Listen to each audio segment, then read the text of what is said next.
আমাদেরকে অনেক কিছু শেখায়। সেই শেখানোর ভিতর থেকে যেহেতু আমি খুব বেশি সময় দিতে পারছি না যে খুব বিস্তারিত আপনাদের বলবো, এই দেখেন এই ছবিটা যে ইমাম হুসাইন আলাইহিসসালাম যখন মদিনা ত্যাগ করেছিলেন, সেই ছবির একটা দৃশ্য দেখাচ্ছে এখানে যে ইমাম হুসাইন আলাইহিসসালাম মদিনা ত্যাগ করেছেন।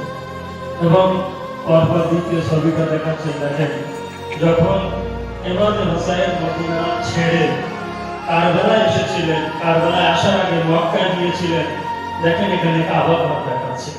তো যখন কাবা এসেছিলেন তো ইমাম হুসাইন আলাইহিসসালাম হজকে সম্পূর্ণ করতে পারেনি। কেন?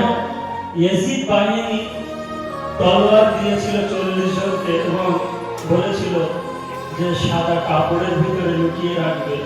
ইমাম হুসাইন যখন হাজিদের মাঝখানে হজ করবে তখন তোমরা সুযোগ পেয়ে হুসাইনকে হত্যা করে দেবে। কিন্তু ইমাম হুসাইনের ভাগ্য ছিল কারবালা। এই কারণে ইমামতের নূরের মাধ্যমে সেগুলো জেনে ইমাম হুসাইন হজ করা সম্পন্ন করে সে কারবালার দিকে রওনা দিয়েছিলেন। এবং এই দৃশ্যটা এখানে দেখাচ্ছে যে ইমাম হুসাইন আলাইহিসসালামের কাছে কুফা থেকে অনেক চিঠি এসেছিল, কুফাবাসীরা চিঠি দিয়েছিল, কিন্তু সেই কুফাবাসীরা ইমাম হুসাইনকে ধোঁকা দিয়েছিল এবং কত সুন্দর ওনাদের চেহারাকে বানিয়েছিল। এই কারণে নূরের মাধ্যমে আমাদেরকে দেখিয়েছে। এবং 5 নম্বর এই দৃশ্যটা দেখেছেন যে সবাই বসে আছে, ইমাম হুসাইন আলাইহিসসালাম সাহাবীদের সঙ্গে কথা বলছে। অর্থাৎ সবে আশুরা রাতে ইমাম হুসাইন আলাইহিসসালাম বাতি নিভিয়ে দিয়ে বলেছিল যে আমি তোমাদের হাত থেকে বায়াত তুলে নিচ্ছি। দেখা যাচ্ছে যে এখানে ইমাম হুসাইন নামাজ আদায় করছে, যেটা বলা হয় যে আসরের নামাজ আদায় করেছিলেন।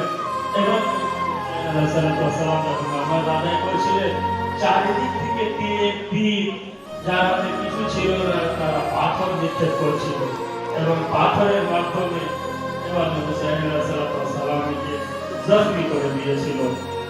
যাচ্ছে যে হযরতে এখানে কয়েকটা বর্ণনা দেওয়া যায় যে ইমাম হুসাইন যখন আলী আকবরকে বিদায় দিয়েছিলেন তখন আল্লাহর কাছে দুটো হাত তুলে দোয়া করেছিলেন, হে আমার আল্লাহ, আজ আমি ওই ব্যক্তিকে পাঠাচ্ছি যে ব্যক্তি আমার নানা রসুলের খোদার সাথে দেখতে শুনতে।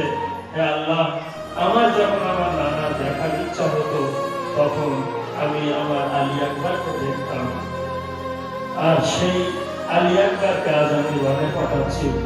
এবং এখানে দেখেছেন যে দুটি নূর আছে বলে নিয়েছিলেন।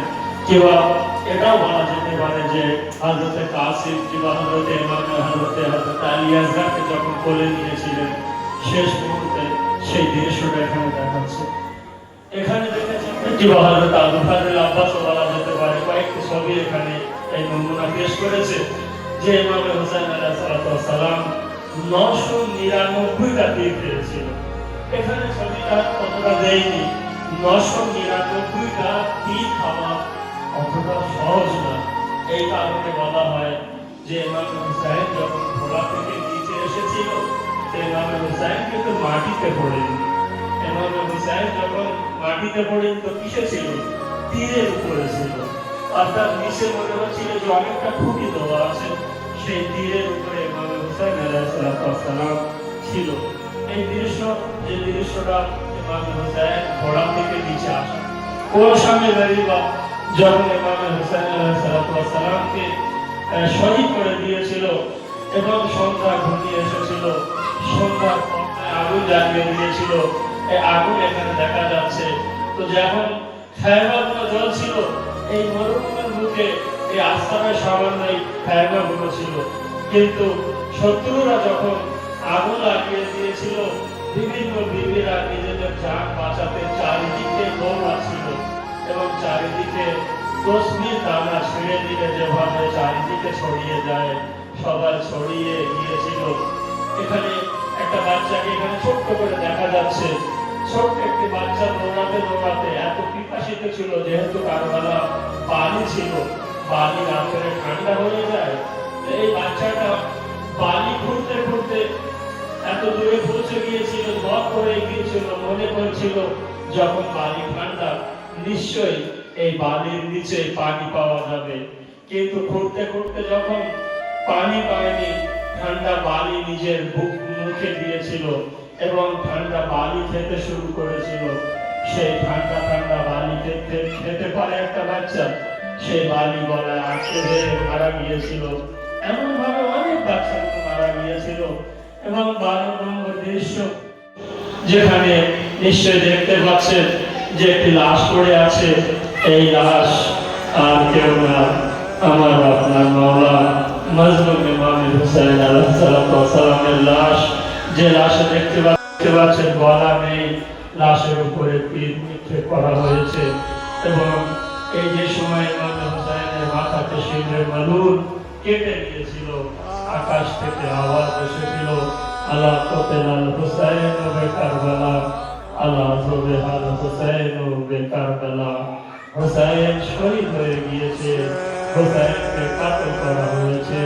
কারবালার জমিনে ভূমিকম্প এসেছিল এবং কারবালার জমি অন্ধকার হয়ে গিয়েছিল। ব্যাস, এখানে আমি শেষ করলাম দুটো বাক্যের মাধ্যমে।